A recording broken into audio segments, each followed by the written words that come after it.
Հայաստանի վարչապետ Նիկոլ Փաշինյանը Թուրքիայի նախագահի հրավերով մեկնել է Թուրքիա Ստամբուլ։ Հանդիպան վայրն ինքնին հուշում է, որ այցը աշխատանքային է, զերծ նաև առողակարգային որոշ ծանրությունից։ Հայաստանի վարչապետ Նիկոլ Փաշինյանը երկրորդ անգամ է մեկնում Թուրքիա։ Նախորդ անգամ նա Անկարայում էր մասնակցելու Թուրքիայի նախագահի երթմնակալությանը։ Թուրքական թերթերը գրում են, որ այցը անցնում է երկկողմ կապերի զարգացման ֆոնին։ Ի դեպ կարևոր է, որ Փաշինյանը Թուրքիայում է Իլհամ Ալիևի այցից հետո։ Թե ինչ կարող են կողմերը քննարկել Թուրքիայում, ինչ որտեղ կանխատեսելի է, երկկողմ կապերին վերաբերող հարցեր, խաղաղության պայմանագրի թեման եւ դե իհարկե կոմունիկացիաներին վերաբերող թեմաները, որի հարցում Թուրքիան կարծես թե վերջին ժամանակներում մեղմել է սեփական խոսույթը։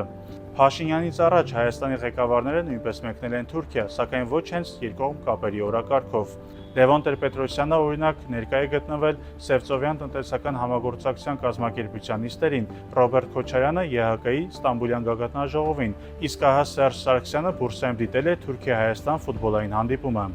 Իսկ թե ինչպես կավարտվեն հանդիպումները եւ կողմերը որքանով կհասնեն հայտարարի, դժվար է ասել։ Հետևեք Civilnet-ին եւ կիմանաք ավելին։